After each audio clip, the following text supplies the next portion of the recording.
Hey guys, welcome to episode 18 of Short Bits by Shorty, aka the last episode of the fall semester. Can I get a holla? Holla! More of a holla because it's the last one for me for this semester, aka I can finally take a break.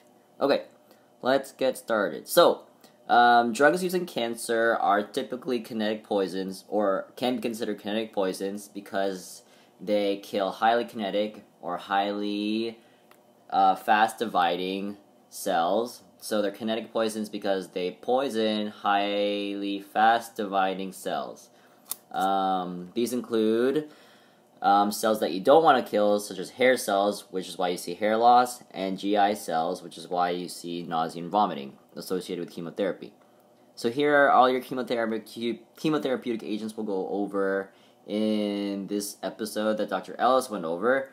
I'll go over this during the review part when I go over all the drugs. Let's see. Okay.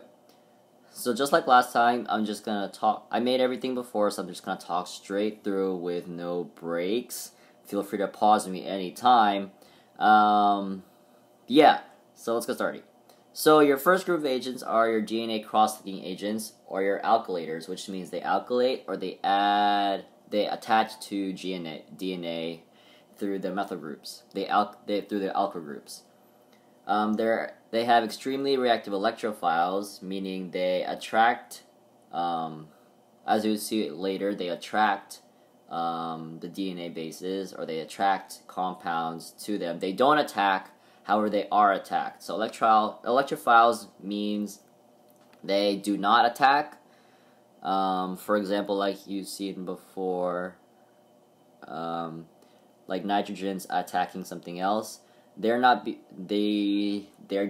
do that. The other stuff, for example, DNA is attacking them. So electrophiles means they themselves are being attacked. They target actively dividing DNA molecules. They cross-link DNA. Therefore, they stop replication from happening because the replication molecules, like DNA polymerase, don't recognize or cannot recognize these molecules, which causes apoptosis.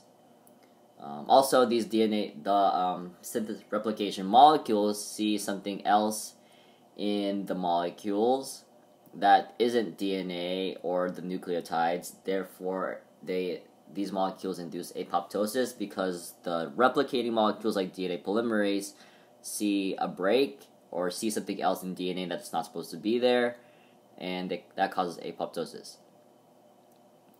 For example, if you see this DNA helix right here, let's call this molecule X. So X can cross-link DNA. In comparison to the normal bases like in the white over here that I'm arrowing right now. So when the DNA polymerase comes through, it sees this unusual part of the DNA that's not supposed to be there, and instead of it tries to fix it, and if not, it goes through apoptosis. These are not cell cycle specific, but they are more toxic in the G1 or the S phases. Let's see. Where they can unwind and expose nucleotides. So the first class of DNA alkylators, or DNA cross-linkers, are your nitrogen mustards. They are predominantly unionized, not ionized at physiological pH. So this is what they look like. They're called bis beta-haloalkylamines.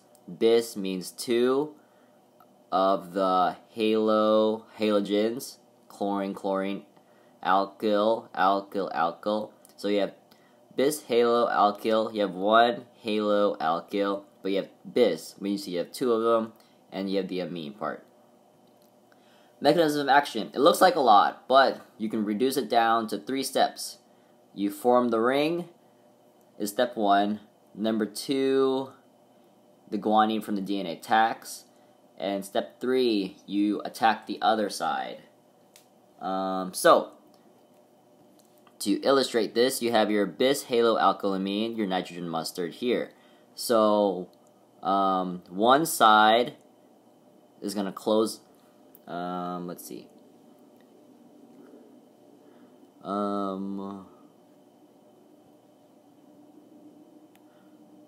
one side is going to close up to form this ring,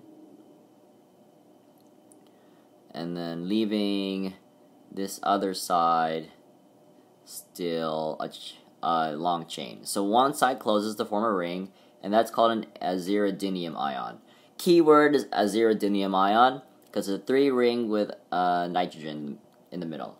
3-ring heterocycle with a nitrogen in the middle. Now, a guanine in DNA is going to attack this ring. Like I said earlier, these are electrophiles, so something else is going to attack it. So this guanine attacks the ring, and now you have guanine attached to DNA, as shown over here. Waiting for my pointer. Okay, as shown over here. So guanine attacks, and now you get guanine from DNA attached to the molecule. Now you're going to repeat steps 1 and 2.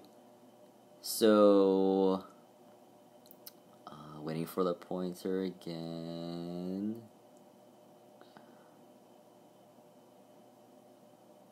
Actually, I'm not going to use a pointer in this thing because it's taking too long. Okay, so in this presentation, I'm not going to use a pointer. I'm just going to draw things.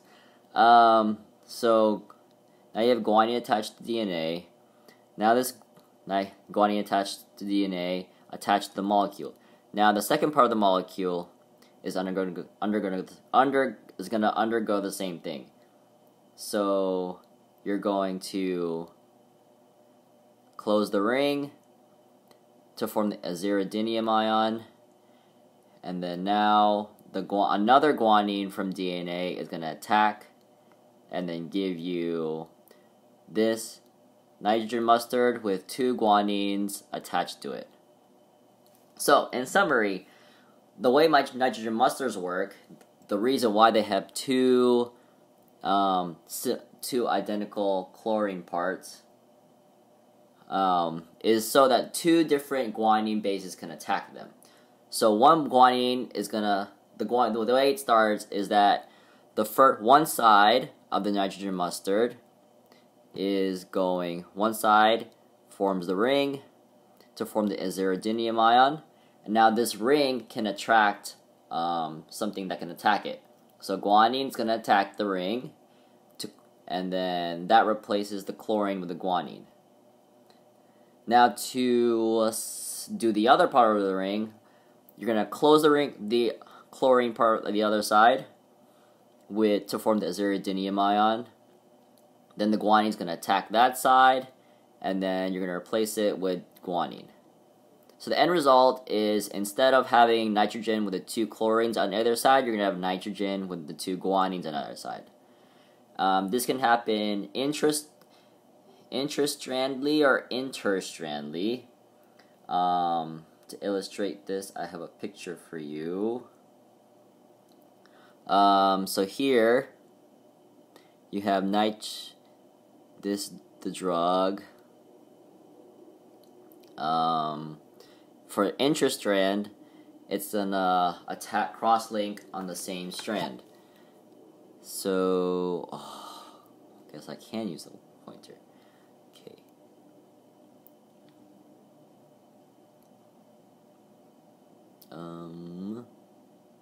So the one strand, the nitrogen attaches on one end to the other end. However, interstrand, it attaches to both strands. So strand 1, strand 2, the nitrogen attaches to both strands.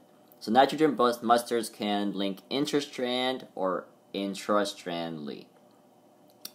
Methchlorothamine undergoes the same mechanism of action because it has both of the chlorines on either side.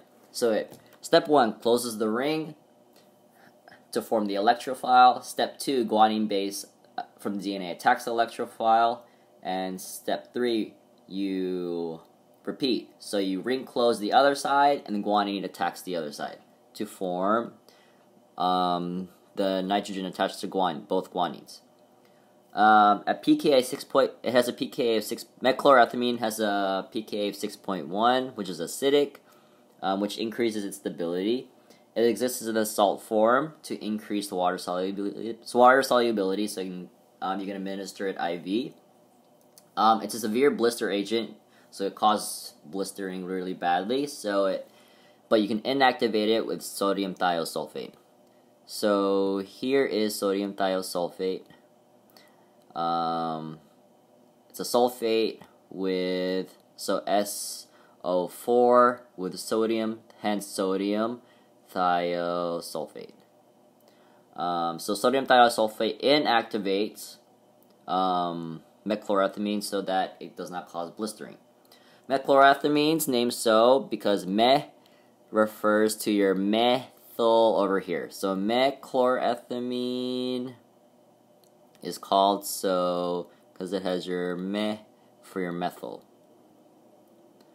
And it goes with the same mechanism of action as your nitrogen mustards, because it is a nitrogen mustard.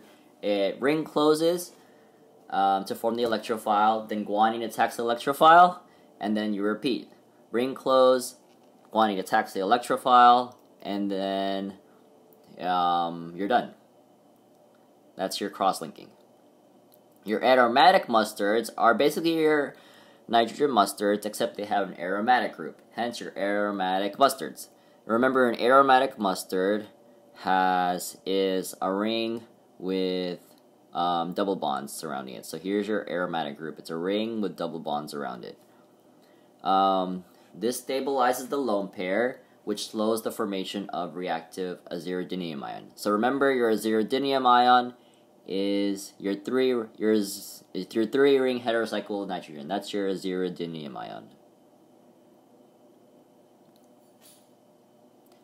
And by stabilizing the lone pair, we mean that the electrons here can actually go into the aromatic group, so they're not as reactive. Because remember, the lone pairs are pretty reactive, so the lone pairs go into the aromatic ring, and therefore they can't react, because remember, this part of the molecule is the reactive part. So if the lone pairs go into the aromatic group, then they leave the reactive part of the molecule alone, therefore they react less, and therefore you slow the formation of the reactive aziridinium ion, therefore you get less reactions and less cytotoxicity, and therefore you decrease the side effects. So aromatic mustards basically have your aromatic ring, which is over here. So it's your nitrogen mustard, typical nitrogen mustard, where 2 chlorines and your alkyl groups on both sides, and then you have your aromatic group here, and on any part of the molecule. That slows the formation of the reactive aziridinium ion, therefore you decrease cytotoxicity, therefore you decrease side effects. Your stability of nitrogen mustards nitrogen mustards can decompose in aqueous or water solutions. Let's see, solutions, or yeah. So for example, here is your reaction. So water can actually attack on both sides of the chlorine sides, and then you substitute it with hydroxyls, or basically water, on either side, leading to inactive, so these are not active, diols. So alcohols, di means 2, alls means alcohols, so 2, all means alcohol, and your alcohols are your OH groups, so you have 2 alcohols on either side. So in aqueous solutions, or in solutions of water, you form the inactive diol because water attacks and substitutes the chlorines. However, you can inhibit this by slightly acidic buffers. So adding acids can prevent this formation of an inactive diol for nitrogen mustards. So to review, what are your 3 steps that nitrogen mustards work? Number 1, they close the ring to form the aziridinium ion, or the electrophile. Number 2, they are guanine attacks the electrophile, and substitutes the chlorine. And what's step 3? You repeat steps 1 and 2. So you ring close to form the electrophile, or the aziridinium ion. Then the guanine attacks and substitutes the chlorine. And then you're done. That's how you cross-link. Phosphoramide mustard is a play on nitrogen mustards by adding a phosphorus. So these are prodrugs that are activated by CYP, and here's how they work. Let's see. So cyclophosphamide is, I should highlight that. So cyclophosphamide is an example of a phosphoramide ester. Cyclophosphamide is a phosphoramide mustard. And it's a prodrug. So the way it works is, let's see, that, okay, so cytochrome 450 adds this hydroxyl group on the ring, which is, then this molecule is transported into cells. Then this undergoes a change to the phosphoramide mustard, which is trapped in cells.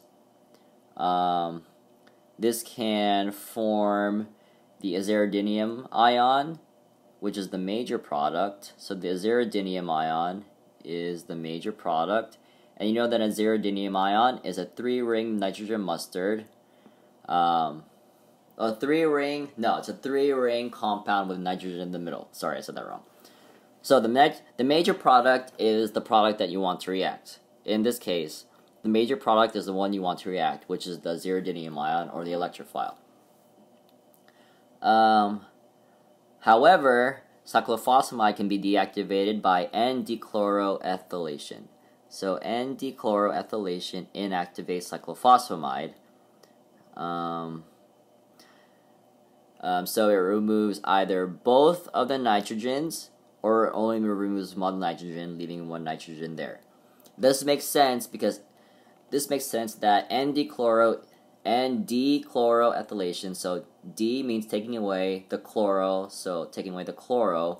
This makes sense that N-dechloroethylation inactivates the molecule because you need the chloros. Remember, the chloros are the ones that are being substituted by guanine. So if you have nothing to substitute with guanine, then you can't cross-link, and therefore you basically inactivate the molecule. So if you take away one or both of the chlorines, then you inactivate the molecule from cross-linking. So, to go over the mechanism of action of cyclophosphamide again. So cyclophosphamide is the prodrug that, in order to transport it into cells, cytochrome 450 has to add the hydroxyl on the ring. Cyclophosphamide ring. I'll do it in red. So cytochrome 450 has to add the hydroxyl on the ring, and that's transported into cells.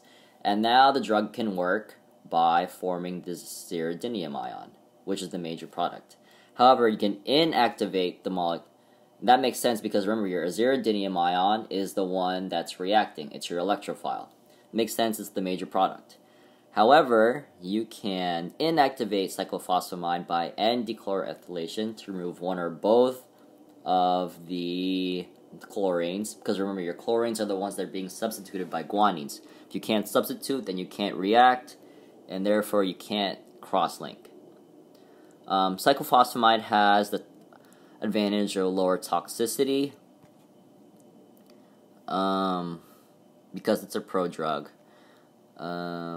Waiting for my pen. Sorry.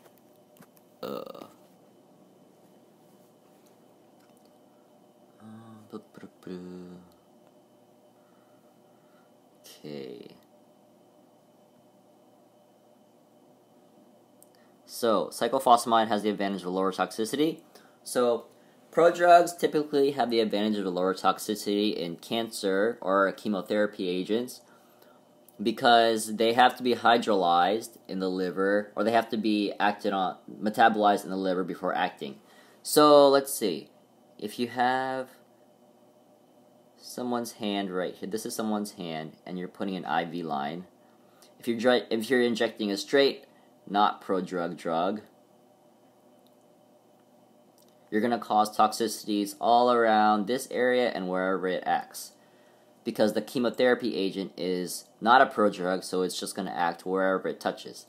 However, if you have a pro-drug, and you have someone's hand, then when you insert it into the IV line in your median cubital artery, vein, I failed the first 2 anatomy tests, so I literally failed the first 2 anatomy tests in undergrad, so I don't even know. So if you have a pro-drug, then it's not going to act here first because it has to be metabolized to the liver, and then to get your active compound, and then it acts as a anti-cancer agent. So it does not cause toxicities in wherever it touches first. It has to be first acted on by the liver. But yeah, if y'all ever median cubital vein, artery, let me know. I kind of want to know now. Let's see. Mitomycin is a cytotoxic antibiotic that is a play on the nitrogen mustard theme. Let's see. It acts as an alkylator or a cross-linker at both the aziridine ring and the methylene group. Let's see. It's activated through reduction by adding a hydrogen. So, in order to activate mitomycin, it has to first be activated by reduction, which means reduction means that you're adding hydrogens. So, mitomycin is active, so guanine can attack it at both the aziridine ring. You know, aziridine ring by now is a 3-ring nitrogen, a 3-ringed compound with nitrogen in the middle, and your methylene group. So DNA can add at this top group right here, the CO double bond O NH2.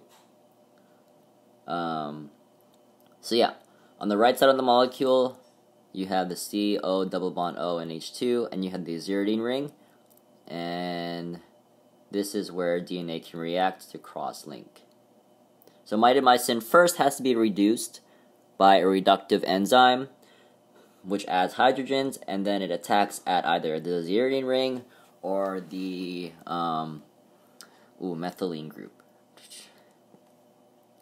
Your organoplatinum complexes. Okay, fun fact. So back in undergrad, senior year undergrad, I actually took a bio-inorganic chemistry class taught by the guy who developed cisplatin. Let me check. Yeah, developed by the guy who developed cisplatin and other organoplatinum complexes for cancer. So one of the exams was actually us developing or writing down different combinations of inorganic or organoplatinum complexes and writing defending our new drugs. Needless to say, that class was curved, had a thick curve to it. Okay, so organoplatinum complexes.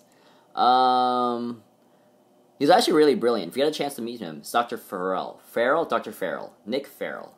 If you get a chance to talk to him, he's really smart. And he's actually really funny. For British dude. So organoplatinum complexes. So these have electron-deficient platinums. Remember, your electrophiles... Oh, never mind. Okay, so these have your electron-deficient platinums.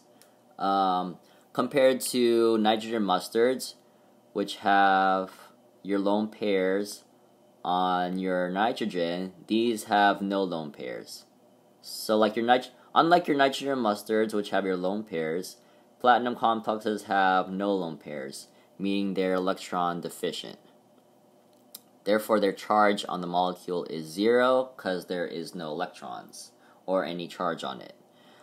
These enter the cell by passive diffusion or active transport. They're metabolized by their chlorines to changing to aquas or hydroxyls, and this activates them for reaction. So, in order to activate platinum complexes, you have to substitute the chlorines with hydroxyls. So here you have your chlorines, and to form the reactive active species, you substitute them with hydroxyls. Let's see. And then you also form the positive charge here. And that's important because when guanine attacks, the electrons in guanine, so remember, negative charges attracted to positive charges. So these negatively charged electrons attack this positive charge on the platinum to form your crosslink. So the way platinum complexes work is by substituting your chlorines with your hydroxyls, you actually end up with a positive charge on your platinum. And that works because guanine has electrons on them, and negatively charged electrons attract to the positive charges, so they actually attack platinum, and therefore you get your platinum guanine complexes, cross-linking. Compared to nitrogen mustards, which will have both interstrand and intrastrand cross-linking, platinum complexes only have intrastrand cross-linking. They're reactive with aluminum, so you cannot put these compounds through aluminum needles.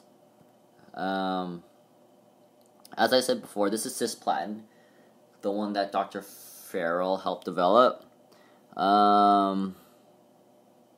It has, just like I said before, it has your chlorines, and once you hydrate them or add water to them, or add aqua to them, you substitute them with hydroxyls, and that gives you your positive charge, and that makes them reactive. Because remember, guanine has negative charges, or negatively charged lone pair electrons, and negatively charged electrons attracted to positive charges, and that's how they cross-link. These are nephrotoxic, and you need to protect from light bag. In the hospital, St. Mary's at least, we use PFL as an abbreviation for protect from light. So you need your PFL bag for cisplatin. So let's see. So 3 different organoplatinum complexes that exist are cisplatin, carboplatin, oxaloplatin. Cisplatin we already talked about. Carboplatin, it forms the same hydrated, or it also has hydroxyl. It can also form hydroxyls through here, and here. These can also form hydroxyls. However, they do it slower. They're because of this whole ring. So this whole ring, it's actually steric bulk. So when water comes, and actually, instead of having all this free space to react to substitute the chlorines, like in cisplatin, it actually has less free space to react there with these oxygens to form the hydroxyl. Therefore, you get slower formation of the OH, which is active, and therefore you get slower, or you get decreased incidence of side effects because you get less or slower formation of the cytotoxic species. Oxaloplatin works, let's see, in the same way, because it has less room to react with water compared to cisplatin, whereas all this room to form bonds with water, it has less room, therefore it reacts slowly, or more slow than cisplatin. It has decreased efficacy than cisplatin. The conformation is less likely to be recognized by mismatched repair proteins, leading to less resistance. So if you observe, hold on.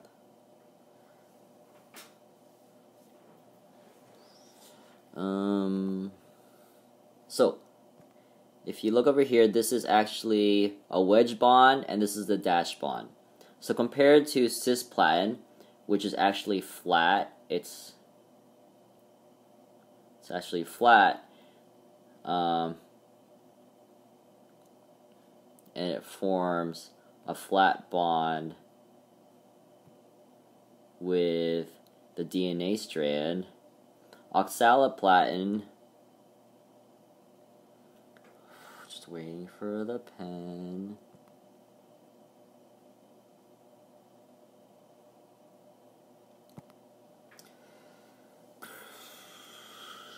Oxaliplatin has the wedge bond and the dash bond, meaning it's actually not flat. So when you look at the DNA helix, you'd actually have one coming in, one going out of the page and one going into the page. So if you look at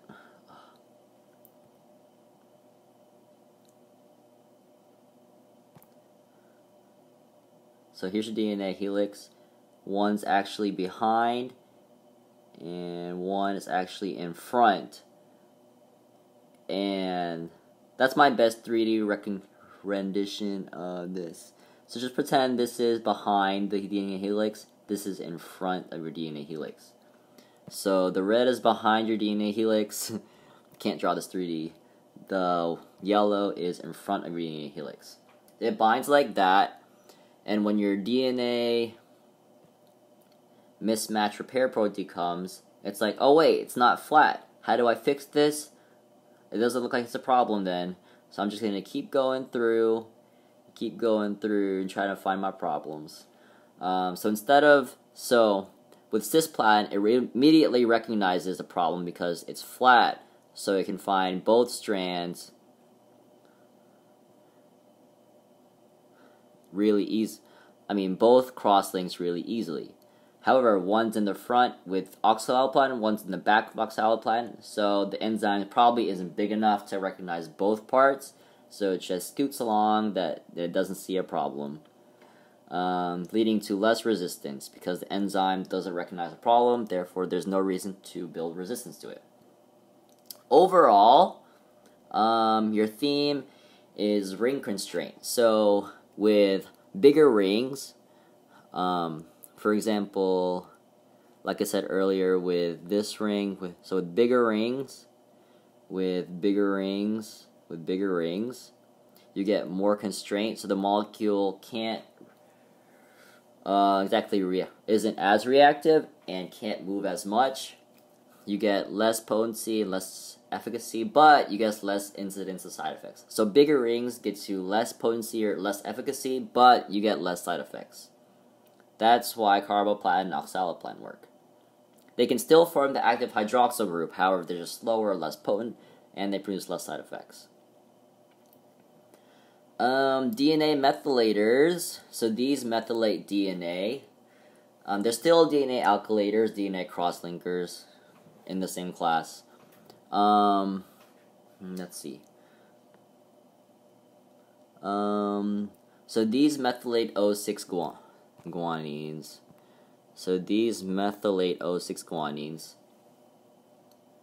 And methylguanine, and that's important because methylguanine pairs with thymine, not the traditional cytosine guanine. And when you get methylguanine with thymine, which is not your traditional cytosine guanine, your mismatch repair protein comes and causes apoptosis because it sees the wrong base pairing. And this is methylated guanine, so this is your guanine, and it's methylated at the O6. So O6 means you're methylating the O6, oxygen at the 6th position.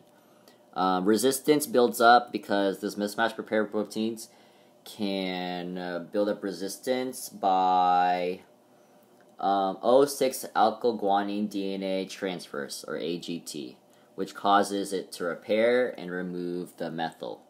This makes sense because O6 is what you're methylating. Alkyl guanine, so you're adding an alkyl to your guanine, DNA transferase. So you're transferring the alkyl group on the guanine at the oxygen 6th position to something else. You're transferring it away, so you're transferasing away the methyl group on the guanine at the O6 position. So AGT, that makes sense. right? It should, right? Okay, hopefully. So procarbazine, if it doesn't, let me know. Procarbazine forms methyl radicals, dicarbazine forms methyl carbocations, and temozolomide is your derivative of dicarbazine. So, methyl radical is this methyl with just one lonely electron right here. A radical is just one lonely electron. Pretty radical, right? Knee slapper. Our carbocation is your carbon with a cation on it. So dicarbazine forms dicarbocation. Dicarbazine forms dicarbocation. Dicarbazine forms dicarbocation. If you haven't gotten it by now, let me know. Procarbazine forms a methyl radical, and temozolomide is the derivative of dicarbazine, which forms dicarbocation. Streptozocin is another DNA methylator. It's derived from some bacteria, and it penetrates the blood-brain barrier. Nitrosoureas are your last group of DNA methylators or alkylators that we're going to talk about. These alkylate DNA, these have a big mechanism of action, so we're not going to go over it. Or Alice didn't even go over it, so I'm not. Ain't nobody got time for that. So these alkylate DNA, these include carmustine and lomustine, which are lipophilic. Therefore, they cross the blood-brain barrier, and they are effective, therefore, for brain tumors. Now, your topoisomerase inhibitors. A big theme here, which you will see, is that they're huge molecules, which I will explain why later. So, topoisomerase breaks, as you remember, or you may remember, or you might not remember. These break and rejoin DNA during the cell cycle to reduce supercoiling. So when DNA coils excessively while they're being replicated, topoisomerase relieves that by breaking and rejoining DNA so that it doesn't excessively coil. Topoisomerase 1 cuts one strand, topoisomerase 2 cuts both strands. Your first class of topoisomerase inhibitors are your camptothecans, which are topoisomerase 1 inhibitors. These are S-phase specific, and they are composed of 5 rings. Rings A, B, C, D, and E. At pH 7.4, so at physiological pH, you break down this lactone. So this is your lactone. Remember, a lactone is a cyclized ester. So you have double bond O and an single bond O. That's your ester. That's called a lactone. So cyclized ester is your lactone. At physiological pH, this lactone breaks down to close this ring, and you get an inactive hydroxy acid. So it's inactive. So at physiological pH, you inactivate the lactone. You activate your camptothecan. As I said earlier, it's composed of 5 rings, A, B, C, D, and E. Mechanism of action. It stabilizes the DNA enzyme complex and prevents religation. So, what that means in English is that here is your DNA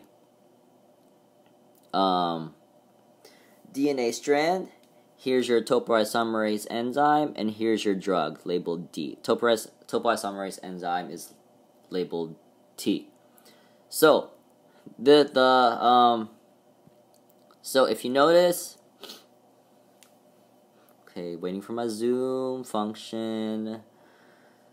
Anyways, while I wait for that, sorry, this iPad's really slow today. I think it's because there's a lot to this 6-hour lecture. Let's see. So if you notice that, for the topoisomerase inhibitors, notice the structures and notice how they curve, or notice how they're not flat. So notice how this molecule curves this way. That actually matches the way the DNA helix curves normally. So that's important because the drug can actually bind to the DNA helix, as indicated by dots here. They can say run along the DNA helix and bind to the DNA helix. In the meantime, the substituents on the lactone ring, on the camptothecin, such as this. So the substituents come protruding out of the camptothecin, like these oxygens, this alkyl group. These actually help bind to the topoisomerase enzyme. So, in your topoisomerase, in your complex, your DNA complex, your drug's gonna bind. It curves, so it's gonna run along the DNA helix. It's gonna bind to the DNA, and the substituents, the topoisomerase, substituents to the camptothecin are gonna protrude and bind to the topoisomerase. And this forms bonds with both the DNA and the topoisomerase to form a complex, and it prevents the religation because the topoisomerase is stuck. So the topoisomerase can't move anymore because it's bound to the drug, which is bound to DNA, and therefore you prevent religation, or the DNA strands coming together. Your SAR, let's see. Okay. So, as I said earlier, you have your 5 rings. A, B, C, D, E. Let's see, start from the top. So, modifications at the C and D ring decrease activity. So, modifications on the C ring,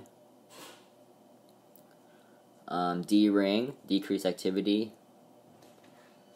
The pyridone ring, which is ring D, is essential.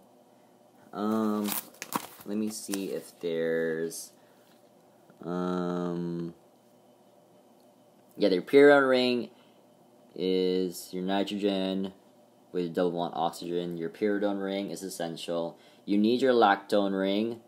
The S isomer is active. So the stereochemistry here is important. So the S isomer is active. Substitutions at the 11 and 12 position decrease activity.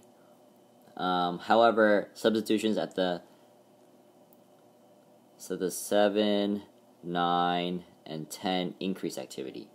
So, the only parts of the molecule that increase activity are your 7, 9, and 10, which are your top left corners. So on the A ring and the B ring, you can, at the top of the A ring and the B ring, the 3 substituents at the top of the A ring and the B ring, 7, 9, and 10 position, you increase activity. Otherwise, you decrease activity with other substituents.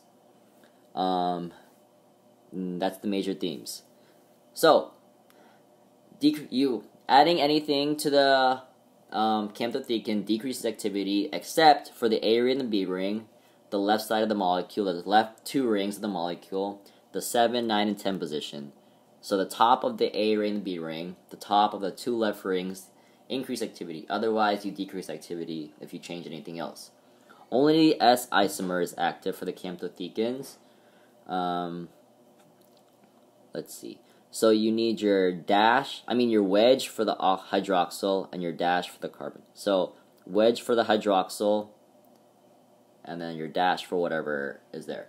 And you need your lactone ring, and you need your pyridone ring. Let's see.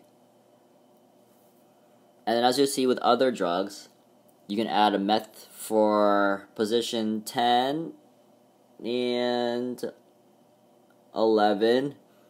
You can have a methylene dioxy, so a methylene dioxy 2 oxygens, or you can have an ethylene dioxy, so you have an ethyl, carbon 1, carbon 2, dioxy, oxygen 1, oxygen 2.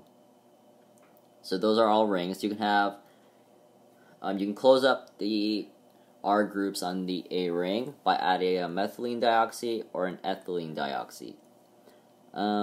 If you, at the 11 position, if you have a fluorine or a cyanide or a CN group, these are still active. However, remember that adding anything at the 11 or 12 position, so the bottom of the A ring, it's not the top, it's the bottom, you decrease activity. So remember, anything else, any substitutions anywhere up at the 7, 9, and 10, the top of the A and the B ring, decrease activity. So the 11 position is the bottom, So adding a fluorine and cyanide, or a CN, carbon, nitrogen, decrease activity, but they're still active. So topotecan has a basic side chain which makes it water soluble, and it's metabolized by CYP3A4. Irinotecan is water soluble, and it's a prodrug that is activated by hydrolysis of the carbamate ester. So here is irinotecan. This is irinotecan. It's going to, how you're going to hydrolyze this carbamate. So this is your, where'd my pen go? This is awkward. You're gonna hydrolyze the carbamate ester by CYP3A4. While I'm waiting for, oh, there it is. You're hydrolyzing it right here. So this is your carbamate ester. This is your ester part. So irinotecan has an ester, namely a carbamate ester, and you hydrolyze that part of the prodrug to get the active compound. Topotecan and irinotecan are both water soluble. Topotecan has a basic side chain. Your epipodophylotoxins. So these inhibit topoisomerase 2. So while your camptothecans inhibit topoisomerase 1, your epipodophylotoxins inhibit topoisomerase 2. So these work in the same way. If you look at the structure, they actually curve. It actually curves like DNA, and so it binds to DNA, and then the substituents on the epipodophylotoxins bind to topoisomerase, and therefore you prevent religation and DNA replication. So these work on S phase and early G2 phase. Here's your SAR. Let's see. So, let's see. Your lactone, like your camptothecans, your lactone is essential. Lactone's always essential. Here's your lactone. Your phenol is essential, so you need the phenol. It's inactive if you alkylate it. So if you add a methyl group to it, it's inactive. So this is inactive. However, this phenol is active. This is inactive. This is active. This lactone is active. If you hydrolyze it, if you open up the ring, it's inactive. These are not water soluble, like I said here. Waiting for the pen. Okay, anytime. Anyways, so the thiopurine group up there at the top. Oh, here's my pen. Okay, these are not water soluble. Oh, crap. These are not water soluble, like I said. This thiopurine group, this sulfur group, 5-membered ring with a sulfur in the middle. It's called a thiopurine. So look for a sulfur at the top. If you see it, it's increased lipophilicity, increases its uptake, and therefore increases its potency. So the potency of this compound is dependent on the thiopurine group. And this is really lipophilic, which increases its uptake by cells, especially tumor cells, which increases its potency. So your phenol is essential. If you change it to an alkylated phenol, you decrease potency. The lactone is essential. If you hydrolyze a lactone, if you open up the lactone, you inactivate the molecule. Thiopurine group, the 5-membered ring with a sulfur, has increased lipophilicity, therefore increased potency because increased uptake by cells. However, this molecule is not water soluble. Anthracyclines are your topoisomerase 2 inhibitors. So, your epipodophylotoxins and your anthracyclines are topoisomerase 2 inhibitors. So your vowels, your epipodophylotoxin and your anthracyclines are your type 2 inhibitors, while your consonant, your camptothecans, like irinotecan, tepotecan, are your type 1 topoisomerase inhibitors. Anthracyclines are your topoisomerase 2 inhibitors. These are different from your epipodophyllitoxins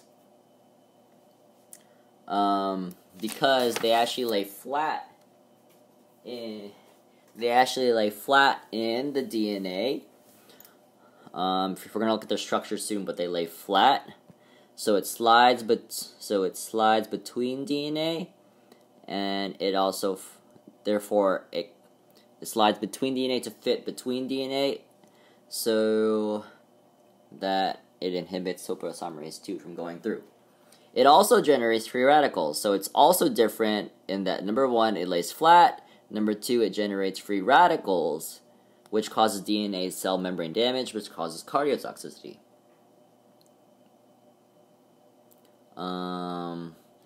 Let's see.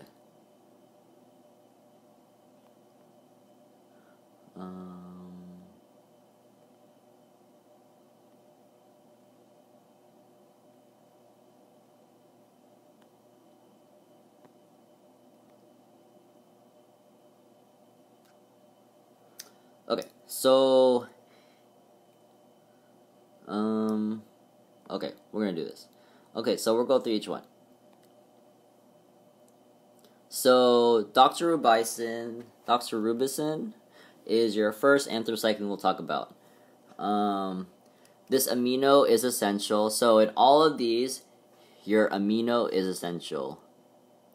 Here your amino is essential, here your amino is essential, and here your amino is essential, which I write down over here. The 3 over here. Your 3 amino arranges DNA sequence specificity of the intercalation process. So basically, a 3 amino lines up the molecule so that it intercalates or inserts between the DNA. As you can see here, they have the methoxy group here. Oh, waiting for the pen again.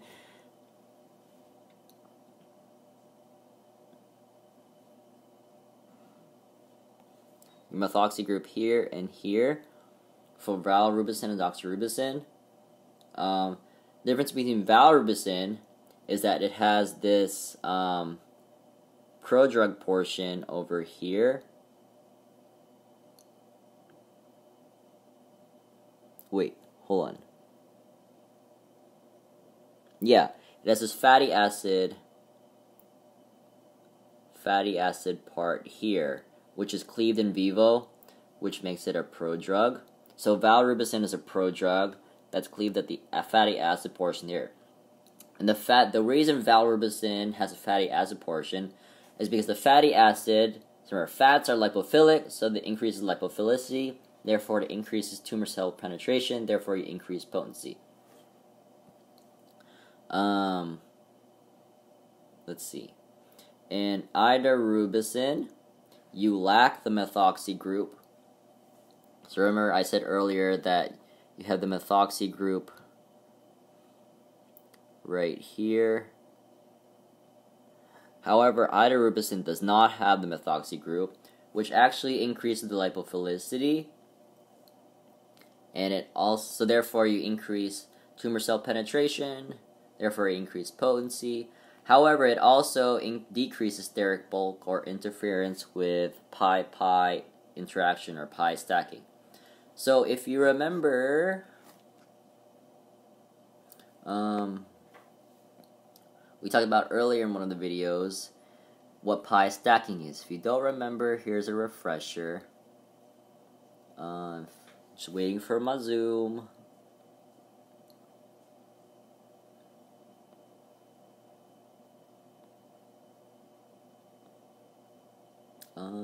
So what pi stacking is, remember that, okay, so let's see, Here's your aromatic ring. Remember that when you form, so your single bonds form bonds, sigma bonds, but right in between your carbons. So between your carbons are your single bonds. However, you can't fit double bond. When you're forming double bonds, the electrons can't exactly fit with the single bonded electrons. So they're going to go on top and bottom, top and the bottom. So while your single bonds are between carbons, your double bonds are going to fit above and below the carbons. That's important because when your anthracyclines fit between your DNA, it's actually gonna remember, your DNA bases are actually aromatic too, so they're gonna have pi bonds at the top and the bottom. The top and bottom bonds are called pi bonds. They're called pi electrons. So the top and bottom bonds are pi electrons. So the top and bottom electrons of your drug and your top and bottom bonds of your DNA bases are going to come together and form an interaction. So when your drug is flat and fits in between your DNA strands, it's going to form let's do another one. It's going to form here's your drug. It's going to form top and bottom bonds with your DNA strands, and that causes them to become closer together. So that's how anthracyclines work, is because they have pi-pi stacking with DNA bases. Because DNA bases are also aromatic, they have double bonds in the ring. So back to idarubicin. So the reason that this loss of the methoxy group works is because, number one, it's more lipophilic if you lose the methoxy, because remember, oxygens are hydrophilic, not lipophilic. So if you take away the methoxy, you increase lipophilicity. Number two, if you take away the methoxy, there's nothing here to interfere with the top and bottom electrons from interacting. So if you draw that, here's your methoxy that you usually see. This is gonna interfere with the DNA trying to make those bonds. So if you take it away, then your DNA can better make that pi-pi stacking, those pi electrons stacking on top of each other, those pi electrons interacting. So an overall picture of these drugs. Okay.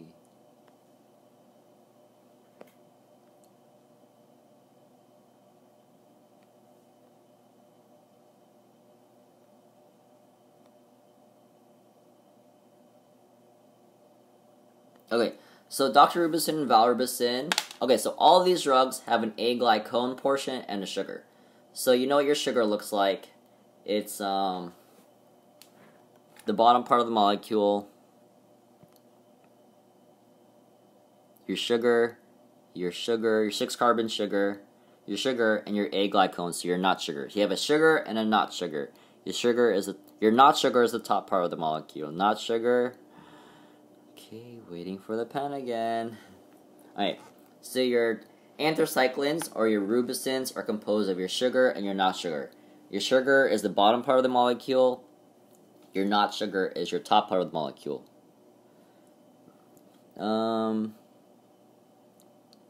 Let's see. Oh, there it is. Your not sugar. Okay. So these all have your methoxy group. Doxorubicin has your methoxy group. Valrubicin has your methoxy group.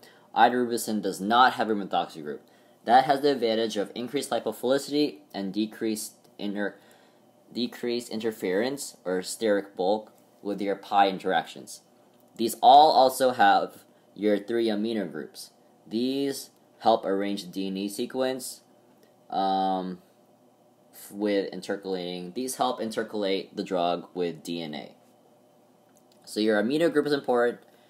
Valrubicin has a fatty acid to increase lipophilicity, but it's cleaved, therefore it's a prodrug in order to be active. So to compare your camptothecans and your epipodophyllitoxins and that's not the word? Epipodophyllitoxins and your anthracyclines. So both your camptothecans and your epipodophyllitoxins have your lactone. Your camptothecans are your 5 rings. Epipodophyllitoxins,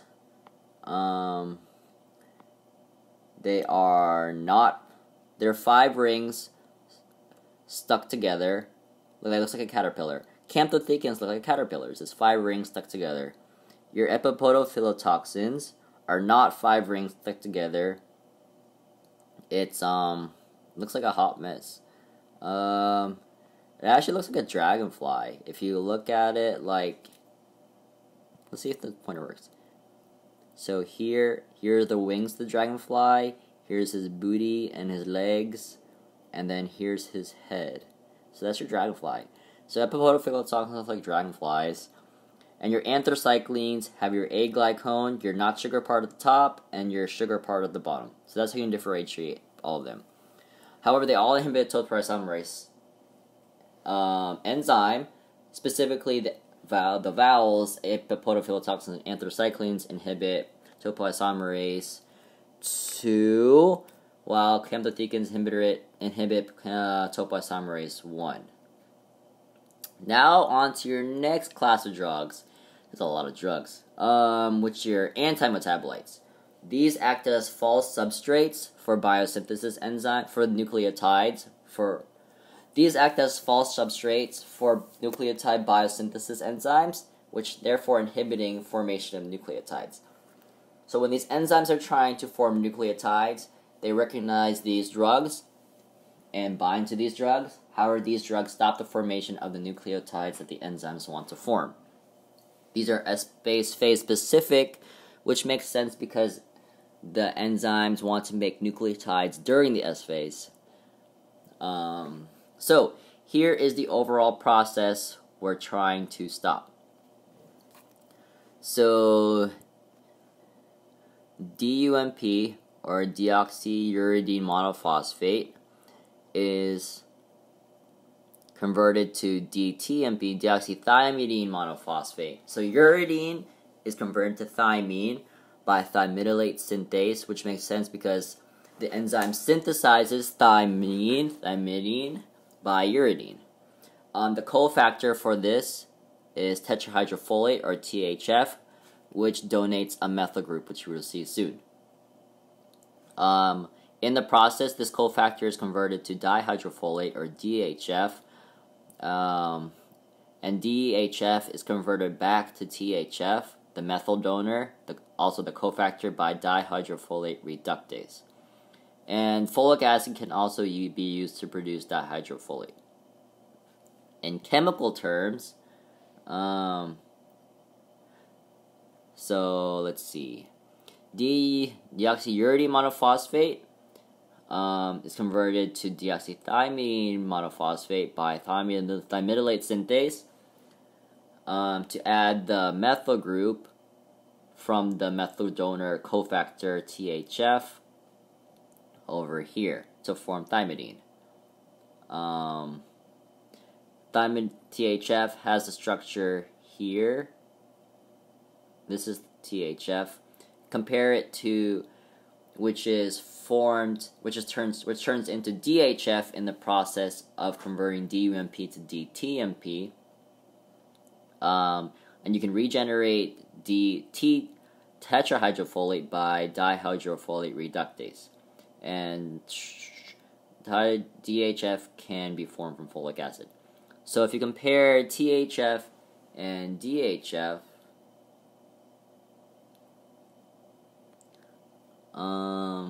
let's see.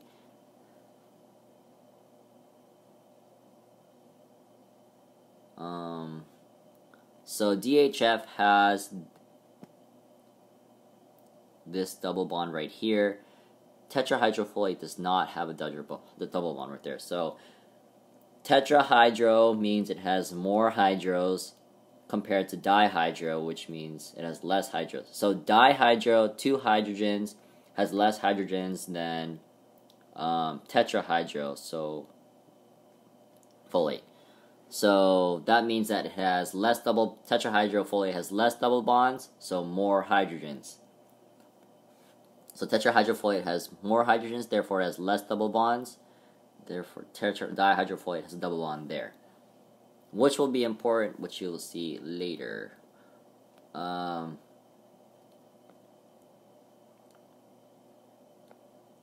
So, how is DTMP formed from DUMP, tetrahydrofolate, and thymidylate synthase? He went over this mechanism twice in class, so it looks important. So let's see. So if you start off with DUMP, it has a hydrogen in yellow over here. So the first thing that's going to happen is that thymidylate synthase, which is shown here, the cysteine residue in thymidylate synthase is going to attack this double bond here. And then this hydrogen is going to attack this methyl group here in green. So step 1, and this whole compound is tetrahydrofolate. So step 1, thymidylate synthase through the cysteine residue attacks deoxyuridine monophosphate DUMP, which forces the hydrogen to be removed by tetrahydrofolate, as particularly nitrogen 10. So here's nitrogen 10 of tetrahydrofolate. Just waiting for the pen.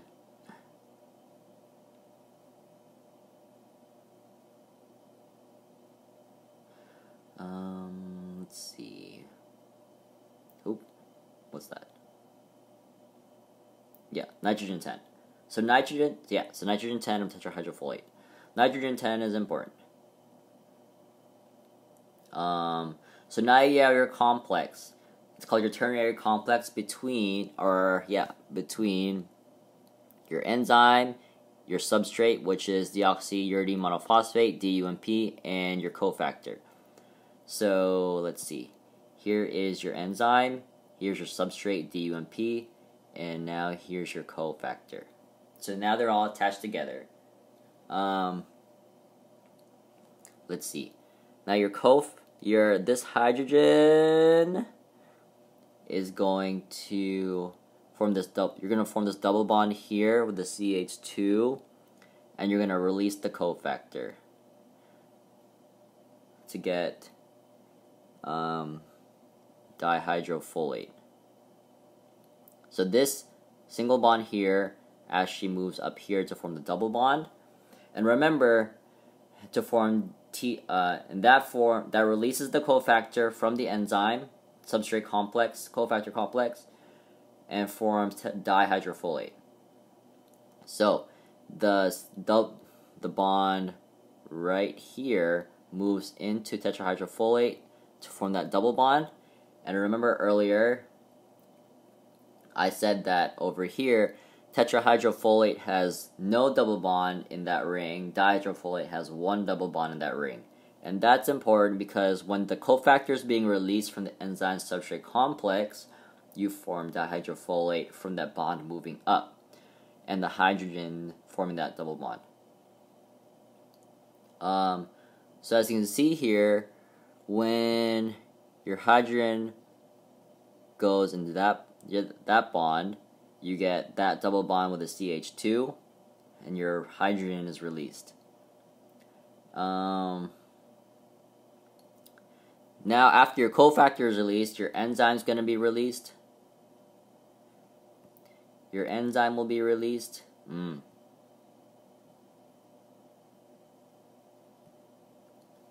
And now you have deoxythymidine monophosphate, because now you have your methyl group here. So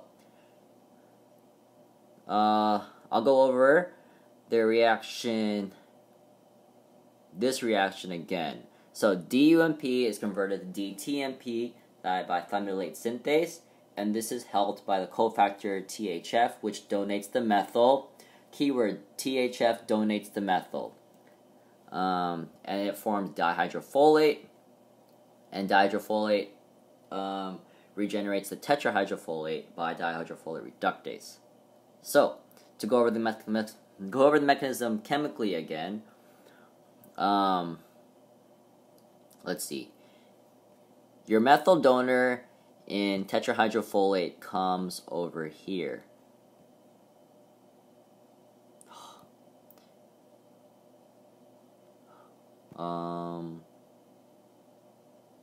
This is your methyl part. That's the part that's going to be donated to your DUMP from tetrahydrofolate.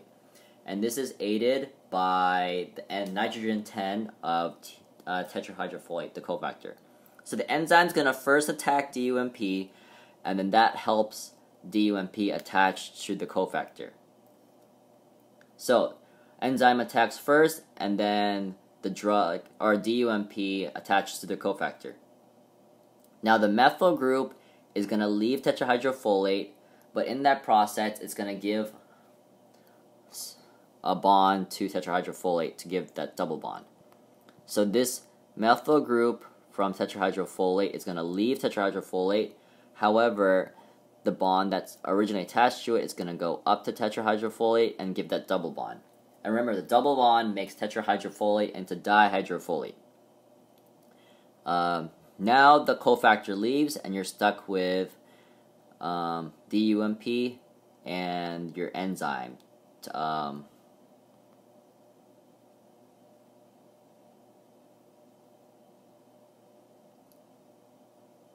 just waiting for the pen. Your enzyme.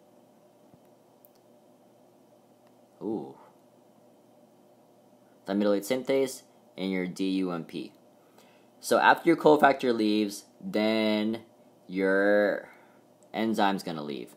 So your enzyme leaves, and then this CH2 is converted into your CH3.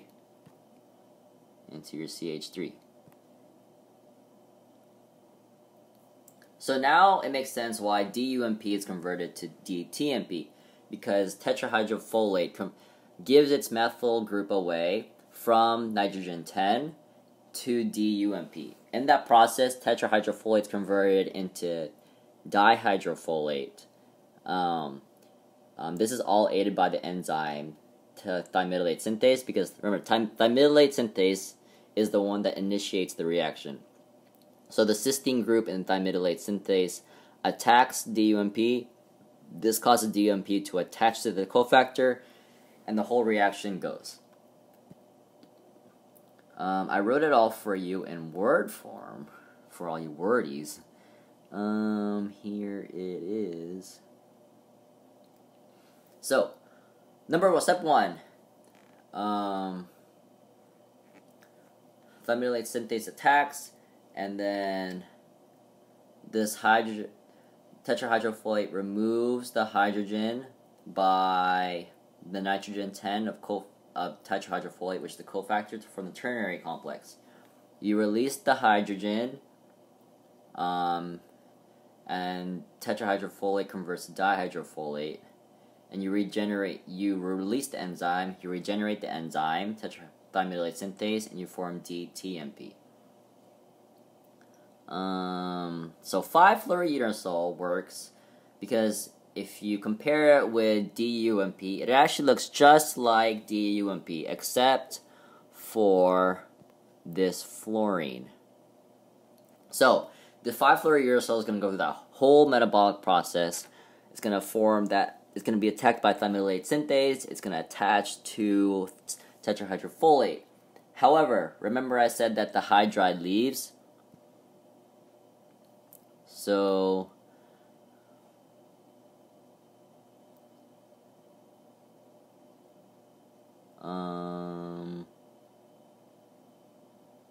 yeah. So let's see. This hydrogen is gonna leave. However, that hydrogen is being replaced by a fluorine. Fluorines cannot leave, so fluorines are stuck. So when you're trying to, so after you attach the thymidylate synthase and your tetrahydrofolate, when your tetrahydrofolate's trying to leave, it can't leave because this fluorine cannot leave. The fluorine is stuck, therefore the whole complex is stuck. Therefore you stop the production of DTMP, therefore you stop production of thymine, therefore DNA cannot replicate properly, and you cause apoptosis. So 5-fluorouracil is actually a prodrug. It's converted to 5-fluoro-DUMP, so you have to add this part, deoxyuridine monophosphate. So the 5-fluorodeoxyuridine monophosphate is the actual nucleotide analog. So DUMP is a nucleotide you want to start with. However, to inhibit DTMP formation from DUMP, you're going to add the 5-fluoro to it. So it makes sense. So you have to make it look like the nucleotide. So you get the DUMP with the 5-fluoro attached. So 5-fluoro-DUMP is the active part from the prodrug fluorouracil, and it's the false substrate. So it's going to form the complex, like I said, with thymidylate synthase and tetrahydrofolate. Therefore, you inhibit the conversion to DTMP. Therefore, you get decreased DNA synthesis, decreased transcription, and decreased translation. Let's see.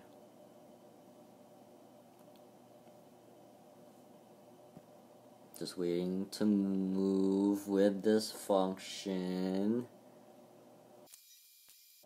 So floxuridine is a prodrug. Remember, for DNA to work, for DNA synthesis to work, you have to phosphorylate things. So floxuridine needs to be phosphorylated at this hydroxyl part. So it's a prodrug. Floxuridine is a prodrug that has to be phosphorylated to be active. In the form 5-fluoro-DUMP. So it's basically a 5-fluoro-DUMP precursor, except you have to phosphorylate it. So if you compare 5-fluoro-DUMP over here to floxuridine, all you gotta do is phosphorylate it at this hydroxyl, and you get 5-fluoro-DUMP to the active form. Capecitabine. It's orally active. It's a carbonated prodrug, similar to cytidine. Hence the word capicite. Cytidine.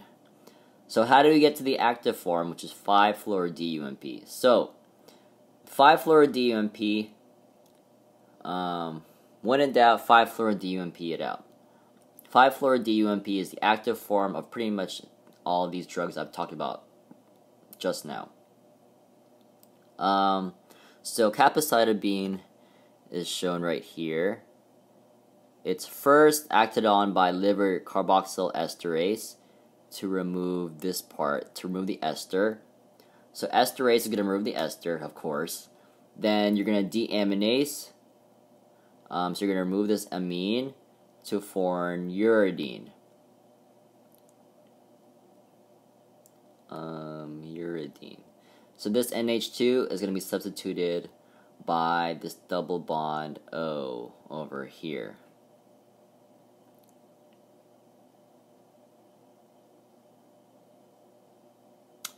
Waiting for the pen. Alright, so sorry. This iPad's really slow. It's from 2011.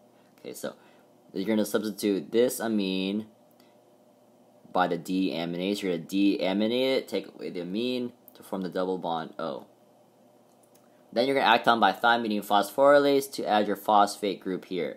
Remember, your phosphate groups are active. So you're going to form the active form there. So first you're going to capecitabine is highly lipophilic because of the ester there. So to make it to the active form, first you're going to, of course, take out the ester by carboxyl esterase. Now you want to deaminate it to form your uridine, which is your precursor to DUMP, which is the active form. But to get to the active form, you have to phosphorylate it first by thymidine phosphorylase. And the reason thymidine phosphorylase is important because tumor cells tumor cells express thymidine phosphorylase much more actively than normal tissues, normal cells. So this capecitabine has high tumor selectivity because of its activity on thymidine phosphorylase. And you know that 5-deoxy-UMP targets thymidine synthase, thymidylate synthase. So capecitabine therefore targets thymidylate synthase.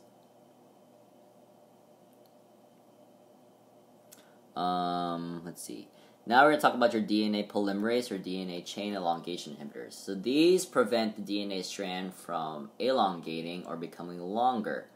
These are prodrugs. They must be phosphorylated to be active to form triphosphate quote-unquote nucleotides. Remember, these are false substrates, so that's why I put quote-unquote nucleotides, because they're not actually nucleotides. They substitute for nucleotides, but they bind to DNA just like nucleotides, but DNA does not recognize them like nucleotides, therefore they cause apoptosis.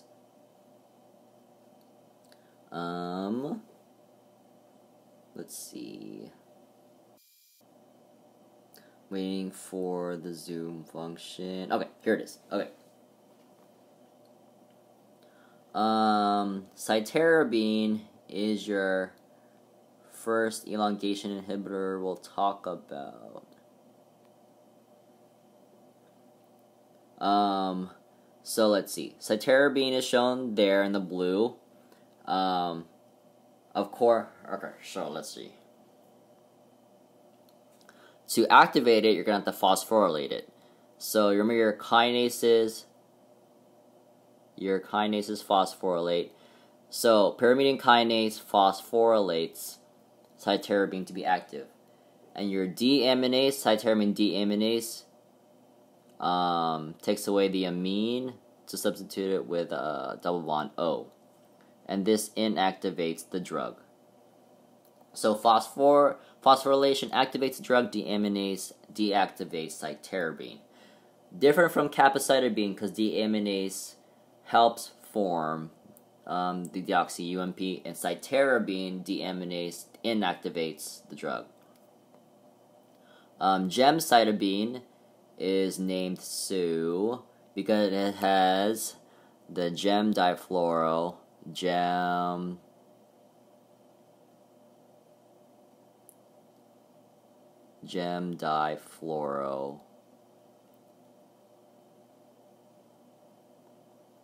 That's why it's called gemcitabine. And cyte, because it looks like cytidine. So it has to be phosphorylated to be active. It inhibits deaminase, and this active form actually inhibits deaminase to prevent its degradation. Because remember, as I said earlier, in cytarabine, deaminase forms the inactive compound. The active form of gemcitabine, the phosphorylated form, actually inhibits deaminase to prevent degradation. And it has a longer half-life compared to cytarabine. Probably because of that, I'm not sure. Now, your purine antagonist. So key terms before I start are your HGPRT, which are hypoxanthine guanine phosphoribosal transferases. These basically transfer ribose, phosphorylated riboses to your compounds. So if you remember, your riboses are, waiting for the pen, your 5 carbon sugars in DNA.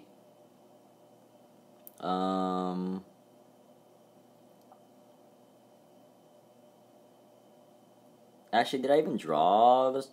No, I don't think so. Yeah, we're good. Okay. So,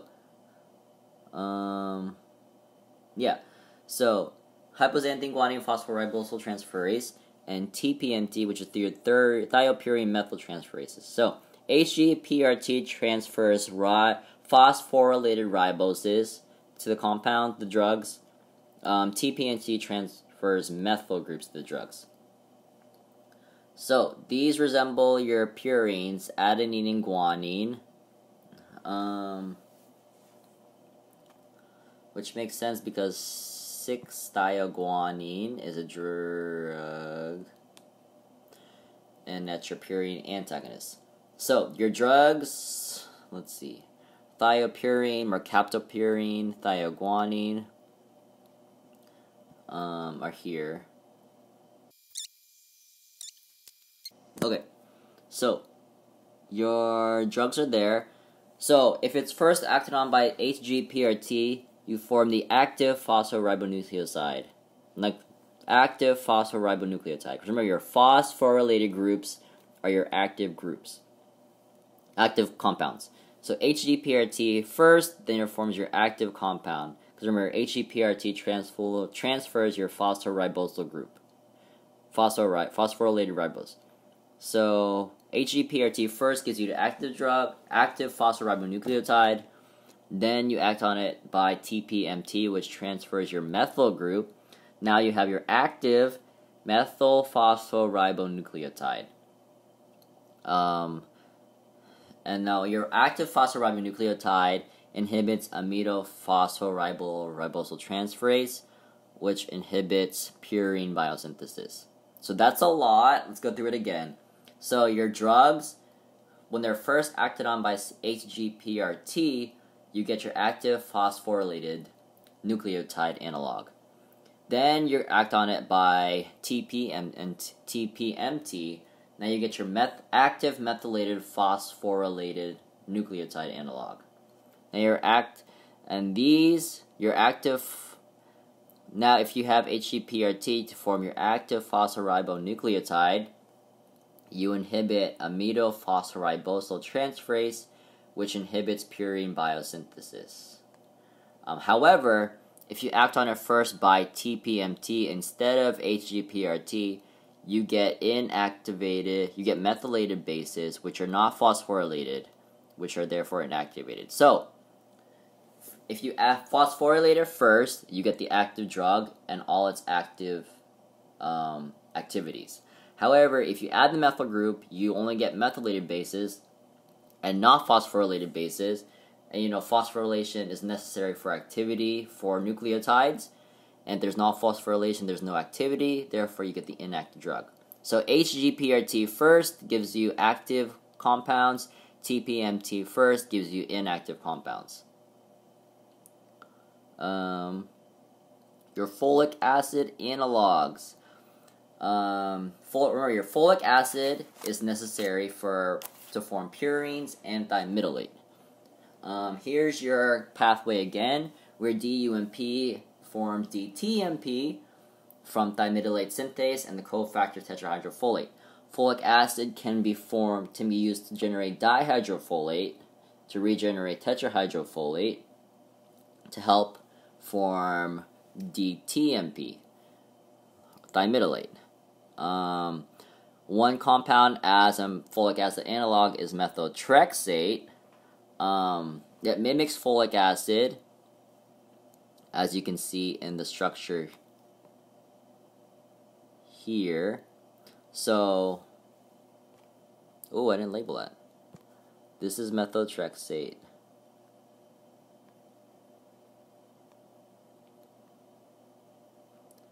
That's methotrexate. It looks just like folic acid, except for this C4 amino, the N10 methyl, and your double bond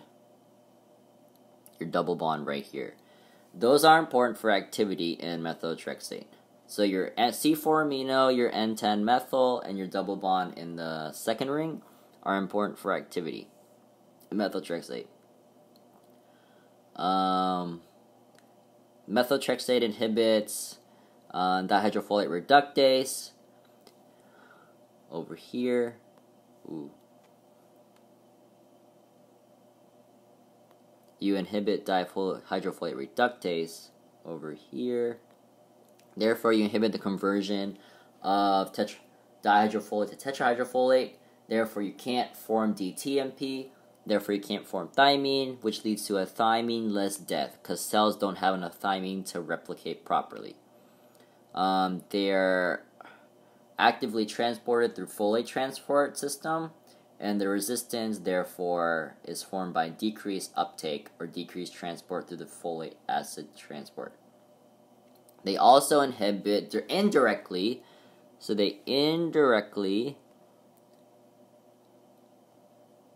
inhibit three things: thymidylate synthesis, thymidylate synthase, which inhibits pyrimidine synthesis. Methotrexate inhibits glycine amide ribonucleotide transformylase, which also inhibits purine nucleotide synthesis. So it inhibits pyrimidine synthesis or cytidine thymine by thymidylate synthase, and it inhibits purine synthesis or adenine guanine synthesis by inhibiting glycine amide ribonucleotide transformylase. So you have two more purine and folate analogs, pemetrexate and pralatrexate.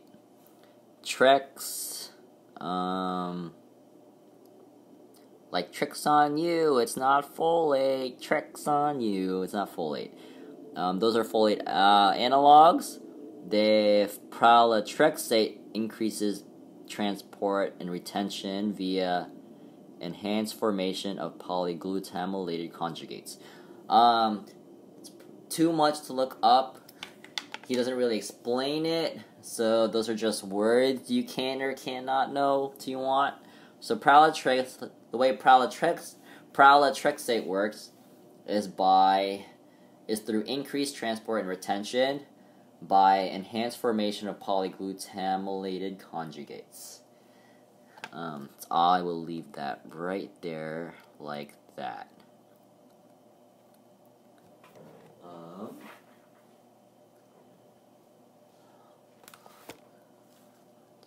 Okay, so first submission for this last short bits was Amy's.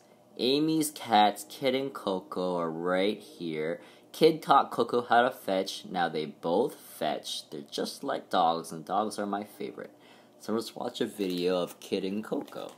Or, actually, I don't know which cat this is, but it's one of them. Here's her Snapchat video, if it ever plays. Oh, maybe that's why. Okay.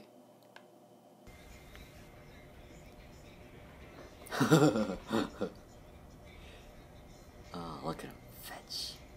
Oh, what a great cat. Wow, you are so lucky, Amy. Okay. Now we're going to talk about your antimitotics. These target mitosis, hence the name antimitotics. Therefore, they target M-phase. So, to start, you have to know that microtubules are polymers made of tubulin. Tubulin is made up of dimers of alpha and beta tubulin, and when dimers of tubulin aggregate, they form protofilaments, and when protofilaments aggregate, they form microtubules. So, in a stepwise process, they go from alpha-beta tubulin. When alpha-beta tubulin dimerize, they form tubulin. When tubulin dimerizes, it forms protofilaments. When protofilaments dimerize, they form microtubules. And microtubules pull the cells and the chromosomes apart during cell division. So normal cell division, you have your microtubules, which are the strings that I've drawn a key here.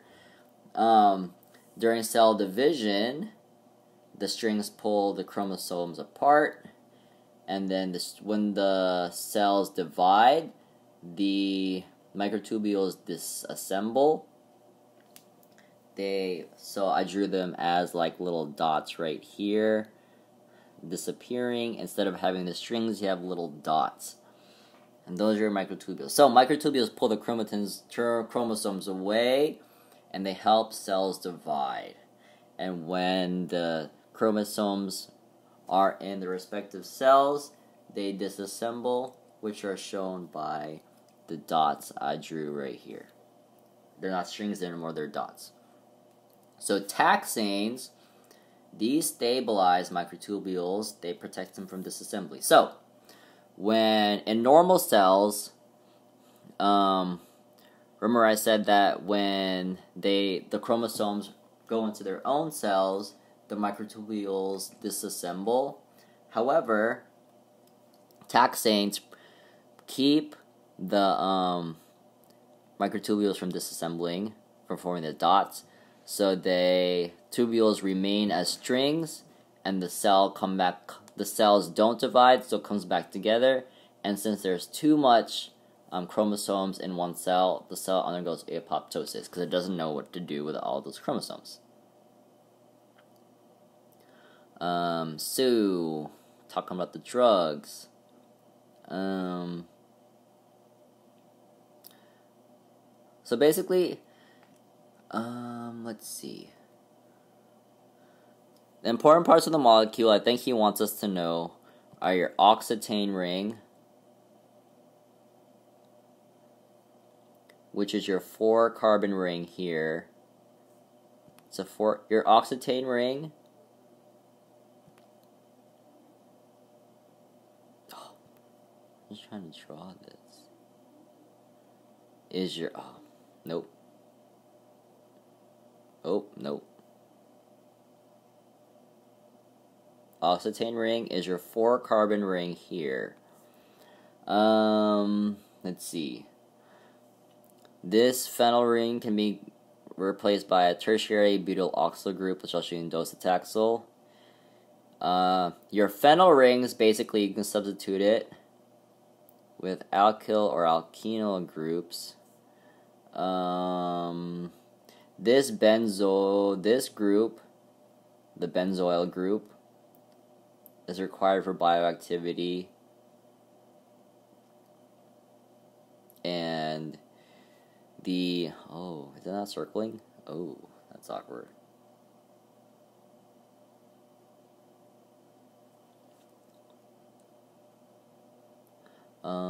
Just waiting for the pen, as always.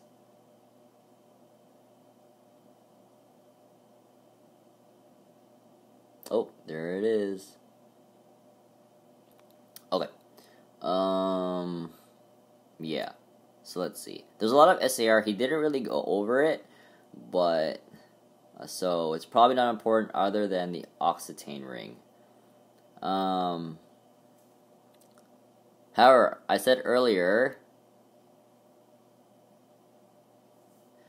that in paclitaxel compared to docetaxel, paclitaxel you have the aromatic ring.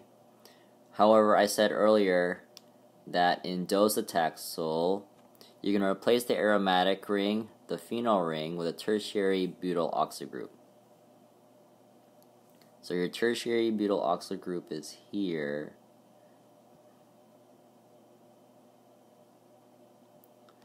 And you can substitute this ester with hydroxyl group, which makes it more water soluble. And here's your oxetane ring. So I think the only parts of the molecule he wants us to know are the this tert butyl carbamate group, which you can use to substitute, and your oxetane ring, which is over here, And you can substitute it with a hydroxyl group here to increase water solubility. So remember your taxols, your taxanes have your oxetane ring over here. That's how you can tell it's your taxane. And these prevent, they stabilize the microtubules to prevent them from disassembly. Your vinca alkaloids prevent polymerization or formation of the microtubules. So while your taxanes prevent microtubule disassembly, your vinca alkaloids prevent a microtubule formation or polymerization. Remember, your polymerization steps are alpha-beta tubulin dimerizing to form tubulin, which dimerizes to form protofilaments, which dimerizes to form microtubules. There's a lot of SAR to it too. However, you can notice that they have two similar polycyclic segments. So differentiate the taxanes from your vinca alkaloids. Your taxanes have your oxetane ring, which is your four-membered oxygen ring with an oxygen. However, your vinca alkaloids have two similar polycyclic segments. So here's your segment with two rings. It's got a 6-member ring and a 5-member ring with the nitrogen. And then it's copied here in the bottom. 6-membered ring with a 5-member ring with the nitrogen. Here it's a 6-membered ring with a 5-member ring with the nitrogen. Here it's a 6-membered ring with a 5-membered ring with the nitrogen. Those are your vinca alkaloids. Vincristine has an aldehyde, which is strange that he pointed it out that it was strange there. So I probably know that vincristine has your aldehyde. Vinblastine is just a straight up methyl. Vinblastine is a straight up methyl.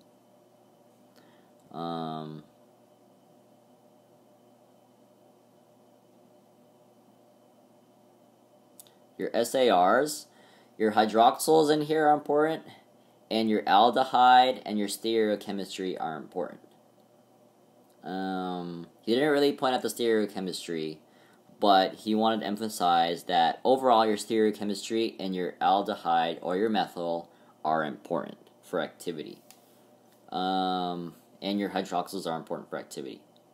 Vincristine binds most tightly and it clears slowly from the body. So remember, your vincristine has your aldehyde while your vinblastine has your methyl group. And these aldehydes and methyl groups and your hydroxyl groups are important and your stereochemistry are important overall. He didn't really emphasize the SAR, so I'm not going to do it. Because, Ellis really emphasizes what he wants us to know. Okay, going down.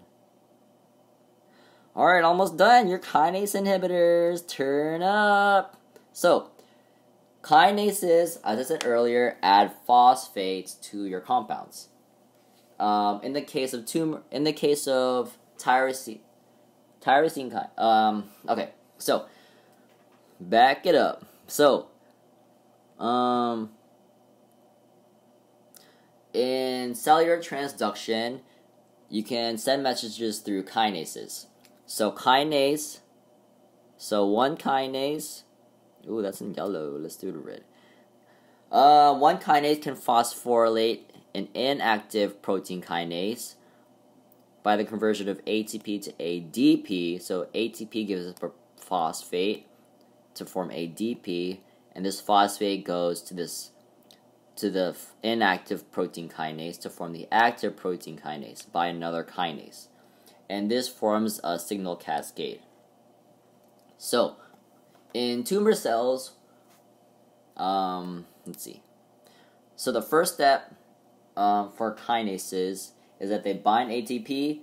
Number 2, they bind a substrate, which is the inactive protein kinase. And number 3, they transfer the phosphate from ATP to the inactive protein kinase to form the active protein kinase.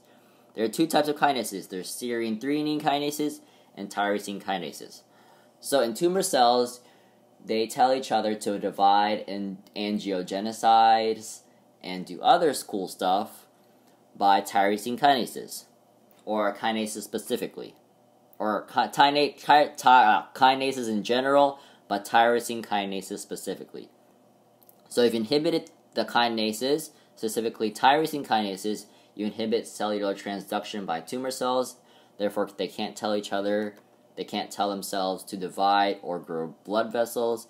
Therefore, they cause apoptosis. So your NIBs are your small molecule drugs that are kinase inhibitors. So lapatinib inhibits intracellular tyrosine kinase of EGFR and HER2.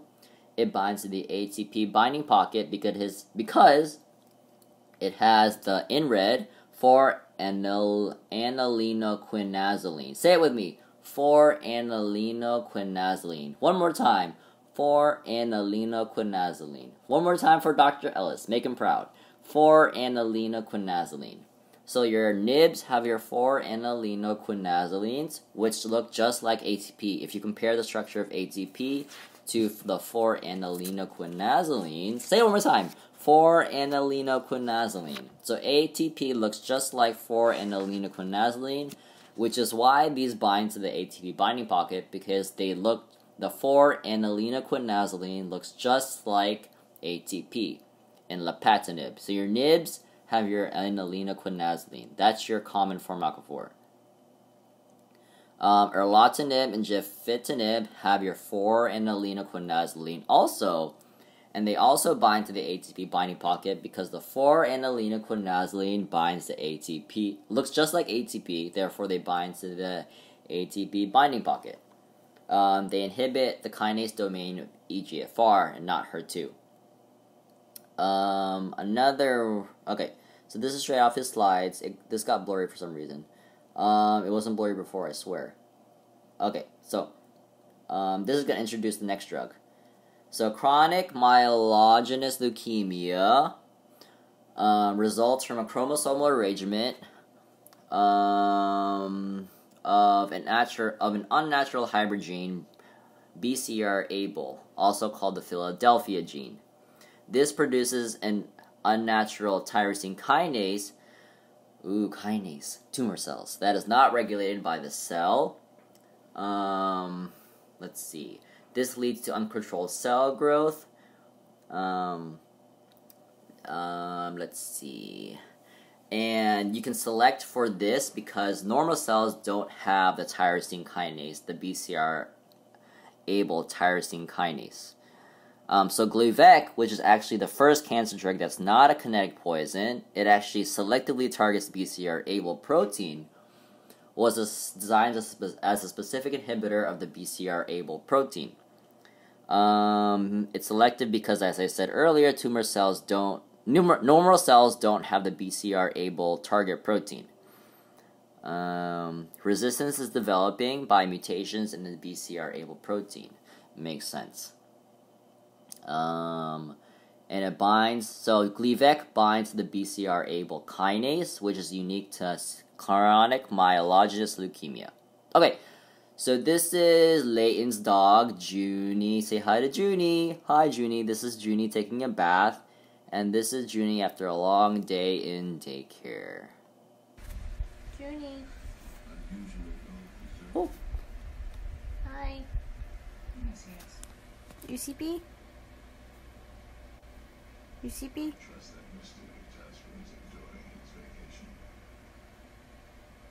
He's falling asleep. Oh, there she goes. Oh, okay. Night, Junie. Oh, so tired. So cute. Let's see. Okay, I'm just trying to zoom out. I swear. Oh, look, we're almost done. Thank God. Okay. Thank God Almighty. Free at last. Free at last. Okay, come on. Where's my zoom? Okay, there it is. Okay. Ooh, this got blurry. Okay, sorry it got blurry for some reason. Probably because there's too much data on this. There's too much stuff in this for 6 hours. So your MABs, so you have, for your kinase inhibitors, you can have your small molecules, which are your NIBs.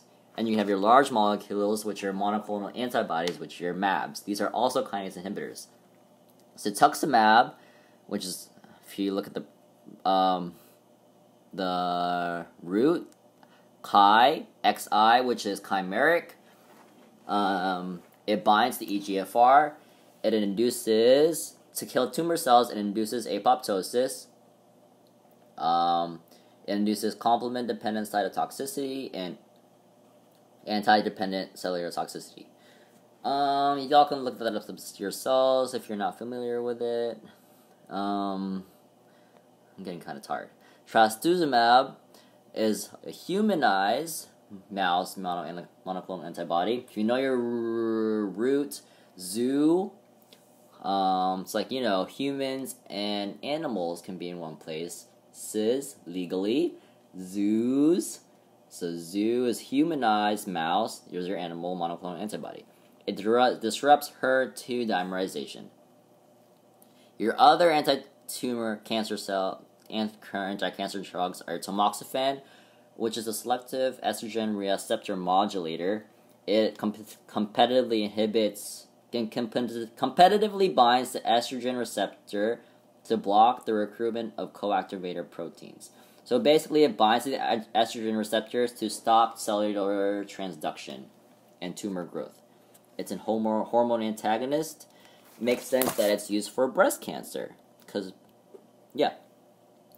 azacitidine inhibits DNA.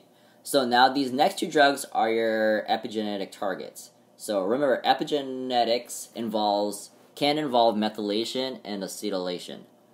So it makes sense that these next two are epigenetic targets because azacitidine inhibits DNA methyltransferase, so you're transferring your methylation to DNA, and vorinostat, which inhibits histone deacetylase. And histone deacetylase removes acetyl groups from lysine residues to turn off DNA. Finally, to review everything. Oh wait, so scratch reviewing. Turns out as I'm going up through the video, everything's getting blurry. Probably because I have too much stuff in this. So, if you have any questions, feel free to let me know. Otherwise, if you have any comments, feedback, positive feedback, constructive comments, or feedback, I always appreciate it. Feel free to leave it at pollev.com/CHRISTIANRUI629. You can also find the link at the bottom in the video description on YouTube. Also, feel free to subscribe. You get notifications when I update things or when I add anything. You might have to change your notification settings for that. Please update or subscribe or leave any comments. Have a good rest of the semester and Merry Christmas, Hanukkah, Kwanzaa, and other holidays around Christmas.